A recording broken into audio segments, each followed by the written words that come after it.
My name is Sarah. I am 32 years old, and a heavy, suffocating weight settled in the center of my chest, making every breath feel like I was pulling air through a thick woolen blanket. My hands began to tremble so violently that I had to grip the edge of my wooden desk just to keep myself anchored to reality. 5 entire years of my life, gone, erased in a single cowardly keystroke. I stared at the blank computer screen, the harsh blue light reflecting off the tears welling in my eyes. The folder that held my blood, sweat, and countless sleepless nights was simply empty. And there, standing by the coffee machine with a smug, barely contained smile, was the very coworker I knew had done it. My mind raced, panic threatening to pull me under, until the heavy footsteps of our CEO echoed behind me. He looked at my screen, then at my pale face, and his voice cut through the silence like a knife. "Let's check the security tapes." My heart pounded against my ribs like a trapped bird as we walked toward the server room, but what we were about to see on those grainy black and white monitors would change everything. Before I tell you exactly what was on that tape and the absolute chaos that followed, I want to ask you something. From which city or state are you watching this video right now? I love knowing how far my stories travel and connecting with you all in the comments, so drop your location down below. Now, let me take you back to the very beginning to understand the sheer magnitude of what was stolen from me and the deep, toxic roots of the envy that caused it. To really understand this nightmare, we have to go back exactly 6 years. That was when I first walked through the glass doors of Harrison and Associates, one of the most prestigious architectural firms in the city. I was 26, carrying a portfolio full of dreams. On my first day, I met Mark. Mark was 34 years old, a man who wore expensive, custom-tailored suits and carried an air of absolute superiority. He was the firm's golden boy. When we were introduced, Mark fairly looked up from his monitor. He offered me a limp handshake and smirked. "Try not to get in the way, rookie. We do real work here," he said, his voice dripping with arrogance. I swallowed hard, feeling a hot flush of embarrassment creep up my neck. Thankfully, I quickly found an ally. Her name was Jessica. Jessica was 31 years old, a brilliant structural engineer who sat across from me. On my third day, after Mark had loudly criticized my work, Jessica handed me a coffee and whispered, "Don't let him get to you. Mark has been coasting on past success. He is terrified of anyone who works harder than him." Over the next year, Jessica and I became inseparable. She became my anchor in a high-pressure environment. I needed that anchor more than ever when Mr. Henderson called a firm-wide meeting. Mr. Henderson was the CEO and founder. He was a 58-year-old man, tall, with silver hair and a piercing gaze. He was a tough, uncompromising leader, but fundamentally fair. That morning, he announced the Phoenix Project. The city was opening a competition for the redevelopment of the abandoned downtown district. It was a career-making opportunity. Mr. Henderson announced anyone could submit a proposal. I remember seeing Mark leaning back in his chair, a smug smile on his face, joking that he knew what he'd be doing for the next few years. Right then, a fire ignited in my stomach. I decided to enter. The first year of working on the Phoenix Project was pure exhaustion. I still had my regular duties, so I only worked on my proposal at night and on weekends. My life became a relentless loop. I would arrive at 8 in the morning, work until 6, grab a stale sandwich, and sit right back down until midnight. I poured my soul into the digital blueprints, and Mark noticed. He would walk by my desk at 5:30, swinging his keys, and say, "Still playing with your little drawing, Sarah? Leave the heavy lifting to the professionals." I just forced a smile and kept working. The sacrifices I made during those first few years were monumental, and they began to chip away at my personal life. I remember my 28th birthday vividly. While my friends were out celebrating at a nice restaurant downtown, I was sitting alone in the dimly lit office at 10 p.m., eating cold takeout and desperately trying to perfectly align the structural support beams of the community center in my 3D modeling software. My phone kept buzzing with pictures of my friends having fun, and a deep, painful wave of isolation washed over me. I wanted to pack up and leave, to just be a normal person for one night. But the thought of Mark's smug face, the thought of him winning simply because I wanted a night off, kept me glued to my chair. I realized then that this project was no longer just about advancing my career. It was about proving to myself that I could overcome the toxic environment Mark had cultivated. By the third year, Mark's condescension morphed into a quiet, simmering hostility. He realized I was an actual threat and began engaging in petty tactics to derail me.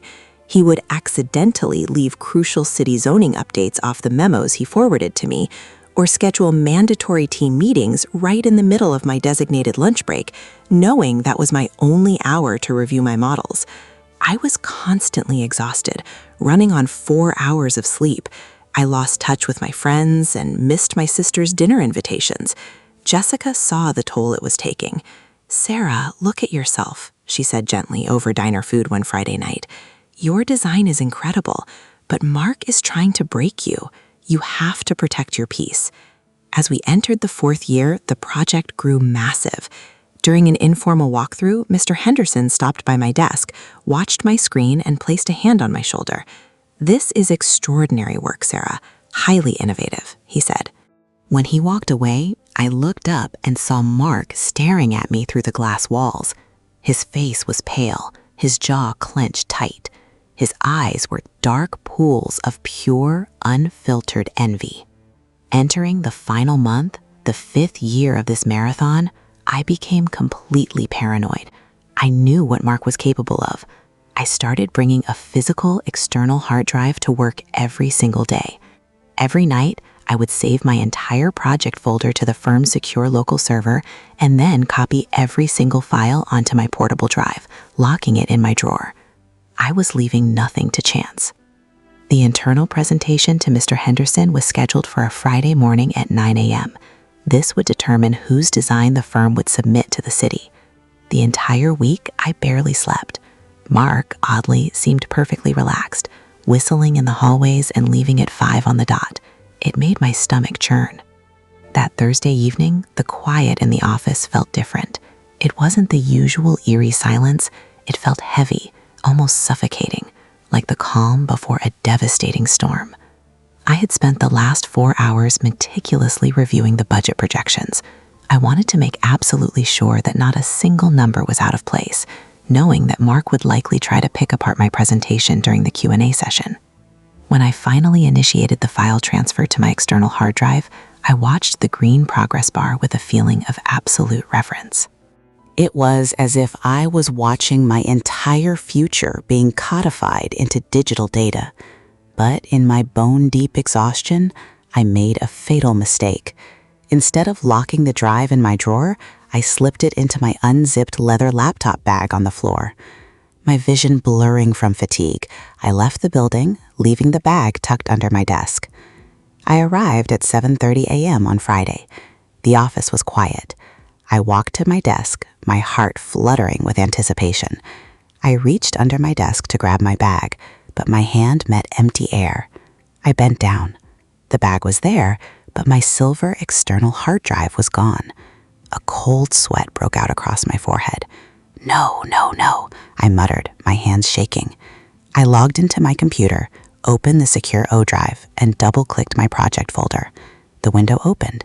It was completely, utterly empty. 0 bytes. The folder had been wiped clean. Every rendering, every calculation, gone. Someone had bypassed the server's protections, permanently deleted my master files, and physically stolen my backup drive. The world began to spin. 5 years of missed birthdays and relentless hard work vanished into the digital void. I stood up, my legs feeling like lead, and looked across the floor. There was Mark. He was sipping coffee, looking out the window. He slowly turned his head, caught me staring, and smiled a vicious, triumphant sneer. A surge of blinding rage tore through my panic. I marched across the office, stopping inches from his face. "Where is my drive, Mark? What did you do to the server?" I hissed. Mark just let out a patronizing chuckle. "I have absolutely no idea what you are talking about, Sarah." Before I could say another word, a booming voice echoed. "What exactly is going on here?" It was Mr. Henderson. He looked at my pale, sweating face, then at Mark's smug expression. "Sarah, the presentation is in 1 hour. Are you ready?" I turned to the CEO, tears of frustration spilling over. "Mr. Henderson, My project is gone. The master files have been permanently deleted, and someone stole my physical backup drive from my bag. The entire office went dead silent. Mr. Henderson's eyes narrowed. He looked at Mark. That is a serious accusation, Sarah. Are you certain? I am absolutely certain, I replied. I saved it at 11:45 p.m., and Mark was the only one. Mark interrupted defensively. Are you accusing me?